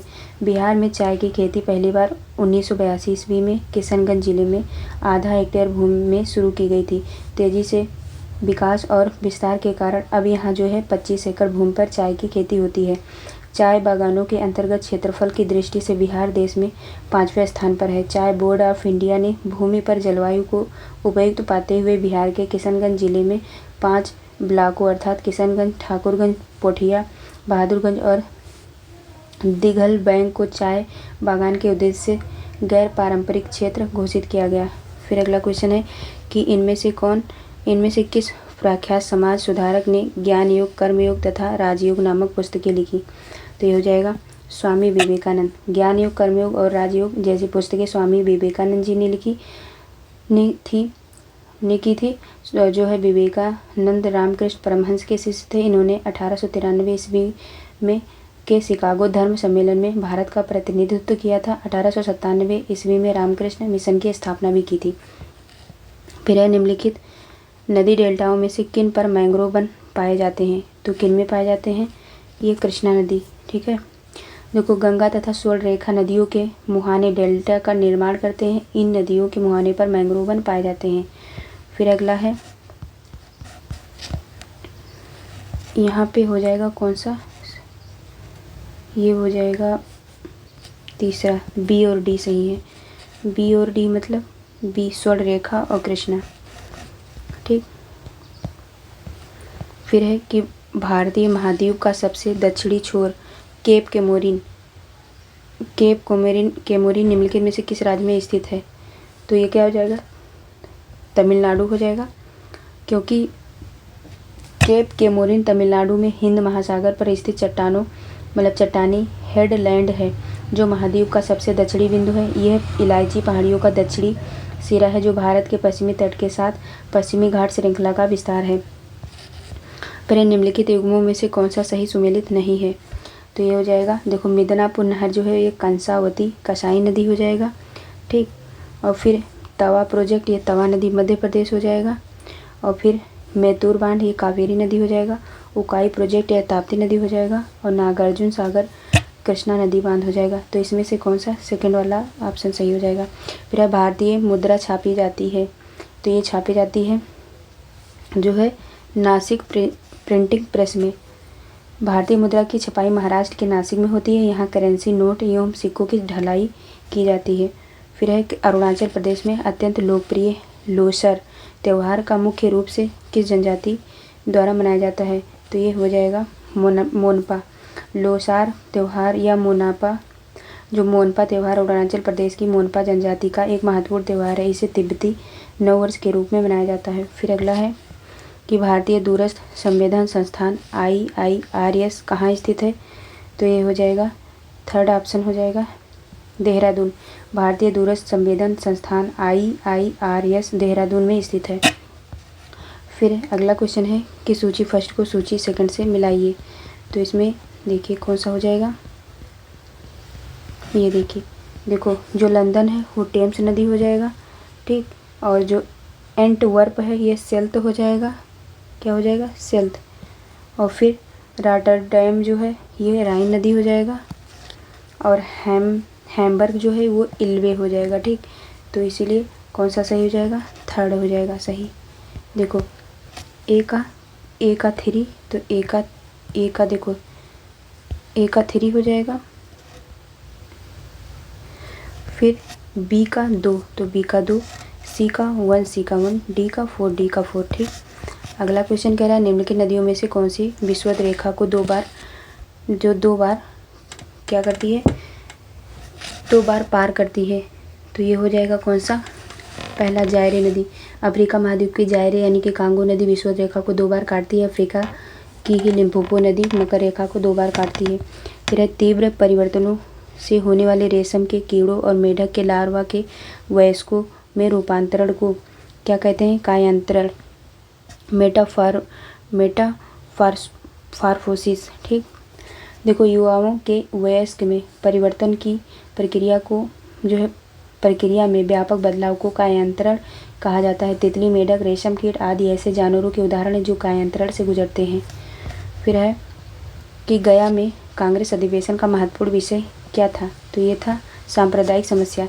गया के कांग्रेस अधिवेशन में सबसे प्रमुख विषय विधान परिषद में शामिल होना था, उसका बहिष्कार 1922 में भारतीय राष्ट्रीय कांग्रेस का अधिवेशन गया में किया गया। उसकी अध्यक्षता देश बंधु चित्तरंजन दास ने की, जो विधान परिषद में शामिल होने के पक्ष में थे, लेकिन जो है बहुमत ना होने के कारण संभव नहीं हो सका।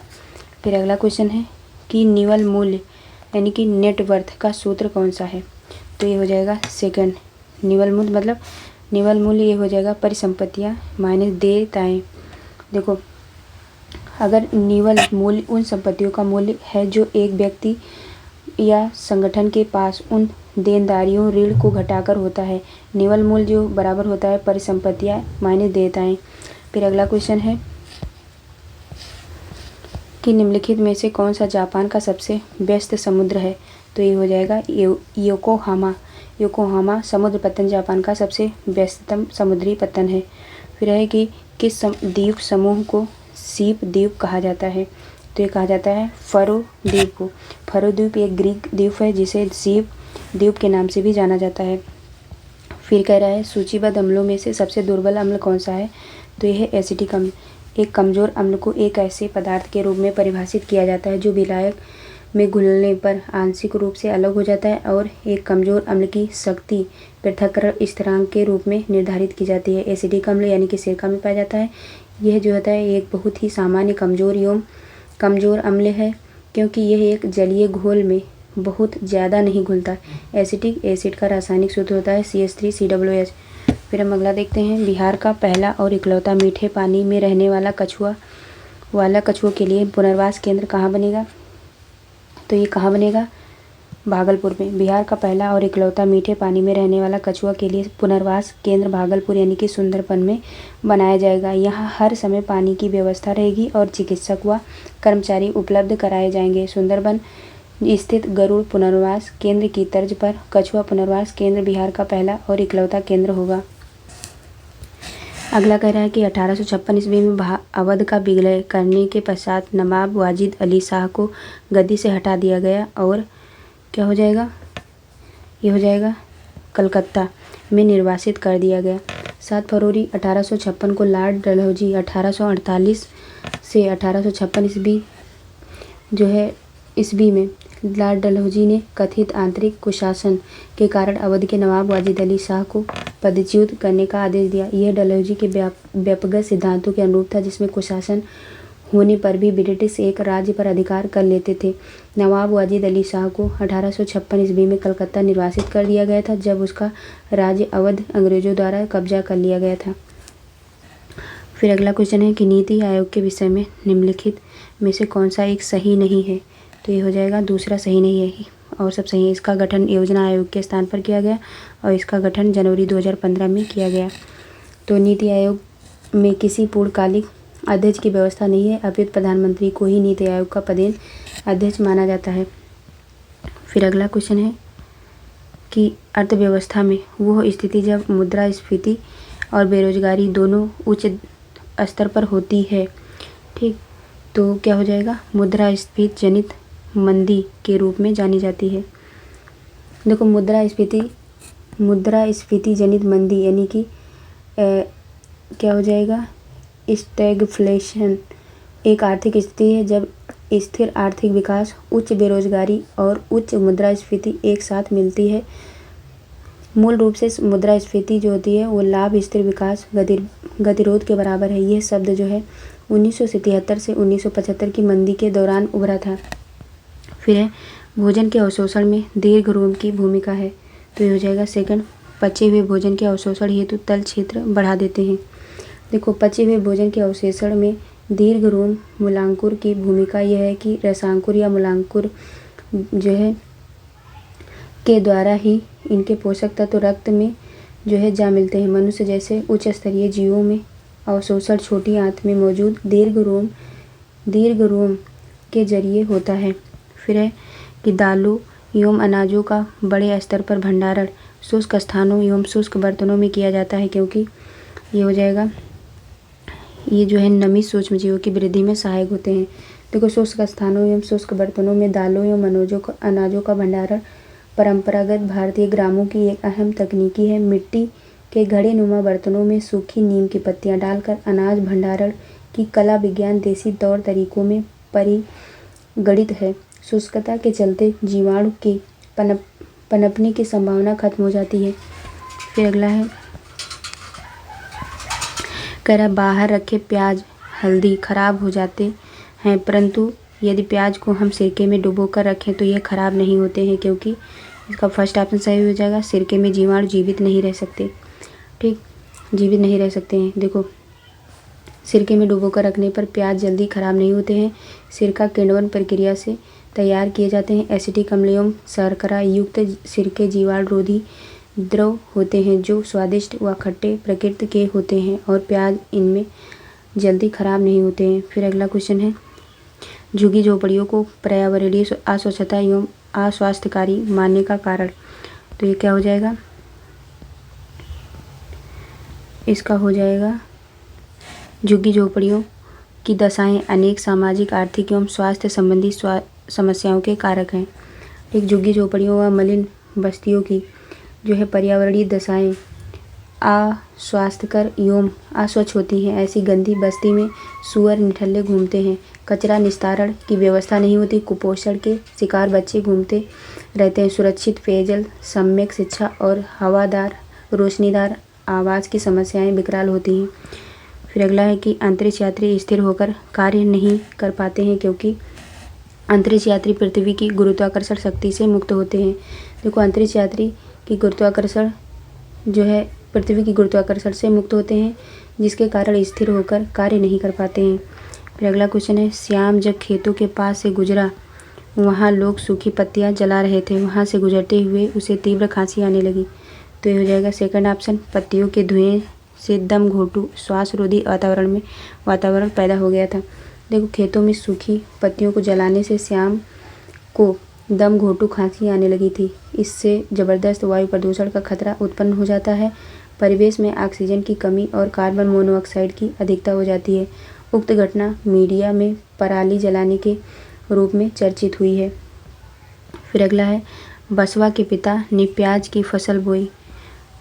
प्याज के पौधे के साथ उगाए छोटे छोटे पौधों को वो उखाड़ कर फेंक रहे थे, क्योंकि क्या हो जाएगा, क्योंकि खरपतवार पौधों के पोषक तत्वों को ग्रहण कर लेते हैं। मिट्टी की उर्वरा शक्ति सीमित होती है, जो पौधे विशेष को ध्यान में रखकर बढ़ाई जाती है। ऐसी स्थिति में उदाहरण स्वरूप यदि धान गेहूं के पौधों में आसपास खरपतवार जो पनपते हैं, तो वे उसी सीमित पोषक तत्वों को अवशोषित कर उनकी क्षमता खत्म कर देते हैं। फिर अगला क्वेश्चन है कि वर्षा के दिनों में नदी तालाबों में जितना पानी होता है, गर्मी के दिनों में वो कम क्यों हो जाता है? तो वाष्पीकरण के चलते गर्मी के दिनों में नदी तालाब का पानी कम हो जाता है। गर्मी के मौसम में जल तेजी से वाष्प बनकर उड़ता है, इसीलिए नदी तालाब आदि जल स्रोतों का जल स्तर भी निम्न हो जाता है और जीव जंतुओं की प्रजनन दर भी कम हो जाती है। तो इसलिए इसका ऑप्शन थर्ड हो जाएगा, वाष्पीकरण की प्रक्रिया तीव्र हो जाती है। फिर अगला है कि भारत का पहला वाणिज्यिक परमाणु ऊर्जा संयंत्र तारापुर निम्नलिखित में से किस राज्य में स्थित है? तो ये हो जाएगा, कहाँ स्थित है, ये जो है महाराष्ट्र में। तारापुर परमाणु बिजली घर महाराष्ट्र के ठाणे जिले में स्थित है। यह भारत की पहली परमाणु ऊर्जा परियोजना थी।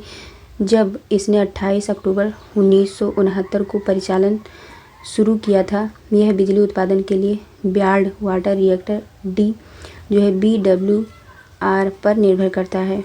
फिर अगला क्वेश्चन है, कह रहा बिहार में मशरूम महिला किसका उपनाम है? तो ये हो जाएगा सेकंड, बीणा देवी। देखो, बीणा देवी मशरूम की खेती के मास्टर ट्रेनर है। मशरूम की खेती को लोकप्रिय बनाने के लिए मशरूम महिला के रूप में लोकप्रिय बीणा देवी 5 साल के लिए टेटिया बम्बर ब्लॉक के धौरी पंचायत की सरपंच थी। उन्होंने मशरूम और जैविक खेती, वर्मी कंपोस्ट उत्पादन और जैविक कीटनाशक तैयार करने के लिए किसानों को प्रशिक्षित किया है। फिर भारत सरकार ने राष्ट्रीय विकलांग वित्त निगम की स्थापना निम्नलिखित में से किस मंत्रालय के अंतर्गत की है? तो ये थर्ड ऑप्शन हो जाएगा, सामाजिक न्याय एवं अधिकारिता मंत्रालय। भारत सरकार द्वारा सामाजिक न्याय एवं अधिकारिता मंत्रालय के अंतर्गत राष्ट्रीय विकलांग वित्त निगम की स्थापना की गई। फिर अगला क्वेश्चन है, बांग्लादेश में रामगढ़ सहित भारत में सब रूट को जोड़ने वाले मैत्री सेतु को किस नदी पर बनाया गया? तो इसका हो जाएगा क्या, इसको बनाया फेनी नदी पर। मैत्री सेतु एक पुल है जिसे फेनी नदी पर बनाया गया है। फेनी नदी त्रिपुरा राज्य और बांग्लादेश के बीच बहती है।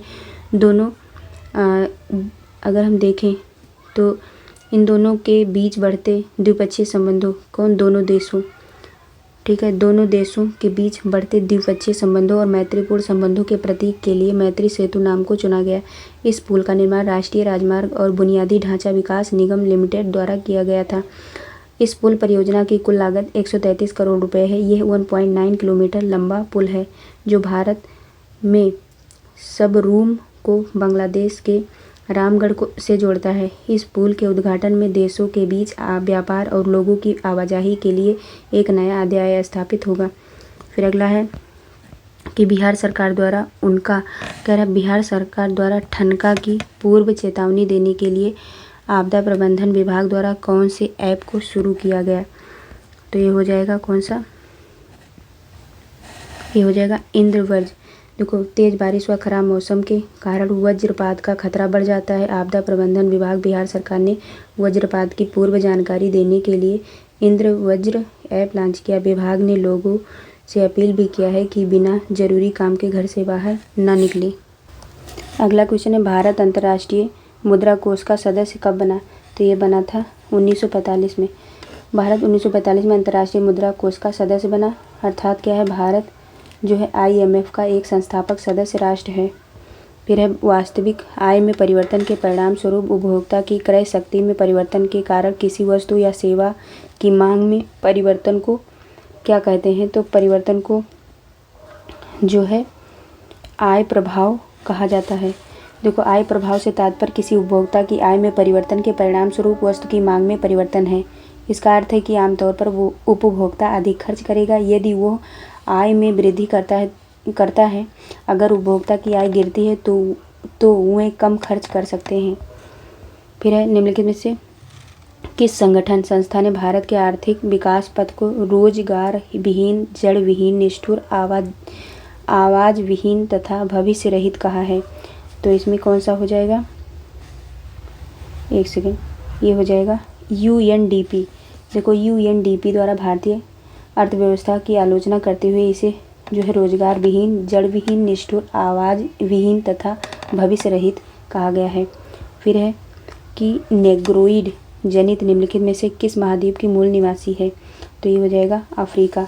निग्रो शब्द का अर्थ होता है स्पेनिश भाषा में काला रंग होता है। उप सहारा अफ्रीकी विरासत के लोगों का वर्णन करने के लिए निग्रो शब्द का व्यापक रूप से श्वेत यूरोपीय लोगों द्वारा नस्लीय वर्गीकरण निग्रोइड के संक्षिप्त रूप में उपयोग किया गया था। फिर है इनमें से कौन राज्य सरकार का कानूनी सलाहकार है? तो ये हो जाएगा महाधिवक्ता।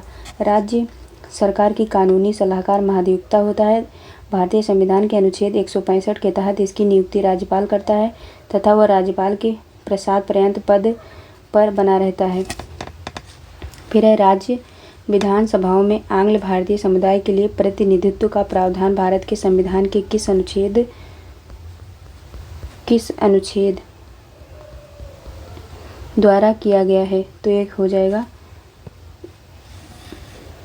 ये हो जाएगा अनुच्छेद 333, ये थर्ड ऑप्शन हो जाएगा। ठीक, फिर देखो अनुच्छेद 333 के अंतर्गत राज्य विधानसभाओं में आंग्ल भारतीयों के लिए एक सीट आरक्षित करने का प्रावधान किया गया है। अनुच्छेद 331 के अंतर्गत राष्ट्रपति द्वारा लोकसभा में इस समुदाय के सदस्य का मनोनयन किया जाता है अगर उनका प्रतिनिधित्व पर्याप्त न हो। ठीक, अगला क्वेश्चन है कि ग्राम सभा का अभिप्राय है? तो ये हो जाएगा कौन सा? ग्राम स्तर के पंचायत क्षेत्र के निर्वाचक नामावली में पंजीकृत लोग। अगर यहाँ पे देखा जाए तो ग्राम सभा का अभिप्राय जो है पंचायत क्षेत्र के निर्वाचनों में निर्वाचक के रूप में पंजीकृत लोगों से है। फिर अगला क्वेश्चन है कि सूची फर्स्ट को सूची सेकंड से सुमेलित कीजिए। तो इसमें कौन सा हो जाएगा? देखो अनुच्छेद जो 323 ये है ये प्रशासनिक अधिकरण से संबंधित है। ठीक, फिर पैरा अनुच्छेद 324 ये निर्वाचन से संबंधित है, निर्वाचन। ठीक है,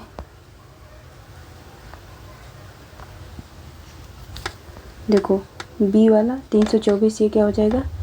निर्वाचन।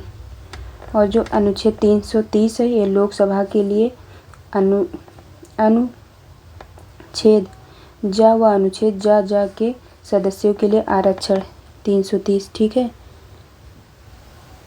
और जो अनुच्छेद 320 है लोक सेवा आयोग के कार्य के लिए। ठीक है, अनुच्छेद 320 लोक सेवा के आयोगों के कार्य के लिए ये हो जाएगा। तो यानी कि इसमें से कौन सा हो जाएगा, कौन सही सुमेलित है? तो तीसरा। ठीक, तीसरा वाला हो जाएगा। ठीक, ए का दूसरा हो जाएगा, ए का दूसरा। ठीक, बी का 1 हो जाएगा, बी का 1,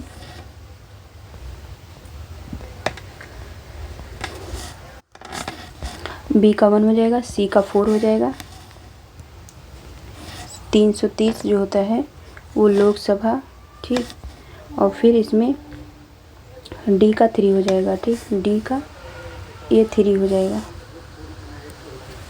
फिर से देखो इसमें देखो ए का 2 हो जाएगा, ए का 2, फिर बी का 1 हो जाएगा, बी का 1 हो जाएगा, सी का 4 हो जाएगा और डी का 3 हो जाएगा ये। ठीक, अगला क्वेश्चन है कि लोकसभा में मंत्रिपरिषद के विरुद्ध अविश्वास का प्रस्ताव लाने हेतु न्यूनतम सदस्य संख्या है? तो ये हो जाएगा 50। देखो लोकसभा में मंत्रिमंडल के विरुद्ध अविश्वास प्रस्ताव लाने के लिए न्यूनतम 50 सदस्यों द्वारा प्रस्ताव किया जाना चाहिए। ठीक, फिर अगला है भारतीय संविधान में समानता का अधिकार 5 अनुच्छेदों द्वारा प्रदान किया जाता है हुए हैं। तो इसमें से क्या हो जाएगा? इसमें हो जाएगा अनुच्छेद 14 से अनुच्छेद, तो ये वाला हो जाएगा जो है भारतीय संविधान के मूल अधिकारों के अंतर्गत समानता का अधिकार अनुच्छेद 14 से 18 तक उल्लेख किया गया है। ठीक, अगला है कि किस एक प्रलेख को किसी व्यक्ति की स्वतंत्रता का महानतम रक्षक माना जाता है, तो ये हो जाएगा बंदी प्रत्यक्षीकरण। बंदी प्रत्यक्षीकरण किसी व्यक्ति की स्वतंत्रता का महानतम रक्षक माना जाता है। इसका अभिप्राय होता है बंदी को सशरीर प्रस्तुत करना। यह नागरिकों को अवैध निरोध से संरक्षण प्रदान करता है। फिर है किस राज्य के मुख्यमंत्री ने घरों की पहचान चेलिक नाम योजना शुरू की है, तो ये हो जाएगा उत्तराखंड। उत्तराखंड के मुख्यमंत्री त्रिवेंद्र सिंह रावत ने घरों की पहचान चेलिक नाम यानी बेटी के नाम घर की पहचान कार्यक्रम एवं विकास योजनाएं शुरू की है। यह योजना शुरू में नैनीताल में शुरू की गई और आने वाले दिनों में इसे पूरे उत्तराखंड में शुरू किया जाएगा। योजना का कुल परिव्यय 42 करोड़ रुपए है। राज्य की लगभग 32,000 महिला समूह को आत्मनिर्भर बनाने हेतु स्वरोजगार से जोड़ा जा रहा है। फिर भारतीय संविधान के किस अनुच्छेद के अंतर्गत भारत के नियंत्रक एवं महालेखा परीक्षक की नियुक्ति होती है, तो ये हो जाएगा थर्ड ऑप्शन अनुच्छेद 148। नियंत्रक एवं महालेखा परीक्षक की नियुक्ति अनुच्छेद 148 के अंतर्गत राष्ट्रपति द्वारा की जाती है और CAG को उसके पद से उसी रीति से हटाया जा सकता है जिस रीति से सर्वोच्च न्यायालय के न्यायाधीश को हटाया जाता है। फिर है कि प्रसिद्ध वास्तुकार ला कार्बुजिए द्वारा अधिकल्पित पैलेस ऑफ असेंबली नामक एक विधानसभा जो है ये कहाँ स्थित है, तो ये चंडीगढ़ में स्थित है।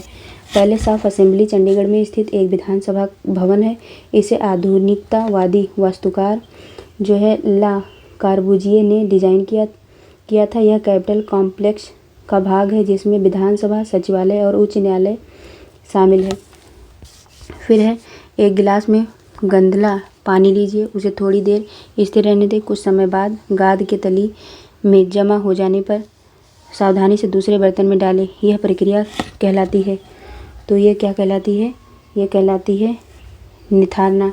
निथारने की प्रक्रिया में गंदगी या गाद बर्तन की तली में जमा हो जाता है। निथारना वस्तुतः जल मिश्रित गंदगी को पात्र के पेंदी में स्थिर होने की प्रक्रिया है। इसे निथारना कहते हैं जो स्थिरता का पर्याय है। यह भौतिक व ठोस कणों से जल स्वच्छता की एक परंपरागत विधि है।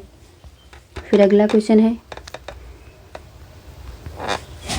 क्वेश्चन है कि झोपड़ी से लेकर गगनचुंबी इमारतों तक घरों के कई बदलाव आए हैं। इस बदलाव का प्रमुख कारण है, तो ये हो जाएगा कौन सा हो जाएगा, तकनीक, ज्ञान एवं नवीन भवन सामग्रियों का उत्पादन बढ़ा है।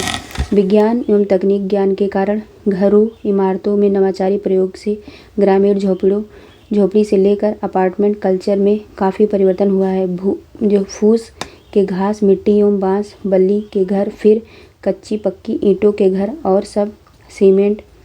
अब सीमेंट सरिया निर्मित घर इसके बेहतर उदाहरण हैं। फिर अगला है कि एक बालक के मुंह के किनारे पर क्रैकस है, उसकी जीवा लाल है एवं अवयवों में संवेदनशीलता की कमी है। वो बालक किसकी कमी से पीड़ित है, तो ये हो जाएगा विटामिन सी। विटामिन सी की कमी से मुंह में छाले एवं जीवा लाल हो जाती है। विटामिन सी खट्टे फलों एवं सब्जियों में पर्याप्त मात्रा में मिलता है। यह शरीर की प्रतिरोधक क्षमता और सुपाचन शक्ति में सहायक है। फिर अगला क्वेश्चन है कि माता पिता बच्चों को नाश्ता अवश्य लेने की सलाह देते हैं क्योंकि जो है यह बच्चों को पूरे दिन चुस्त रखता है। जलपान ब्रेन फूड होता है, ठीक है, जिससे पूरे दिन चुस्ती बनी रहती है। रात या दिन का खाना 4-5 घंटे में गल पच जाता है, अतः प्रातः काल से पेट खाली रहता है और ऊर्जा निम्न रहती है, जबकि इस शरीर से कार्य बराबर करते रहते हैं। ऐसी स्थिति में जलपान कंठाहार से कम नहीं है। फिर अगला है कि हमें वनों एवं वन्य जीव का संरक्षण करना चाहिए।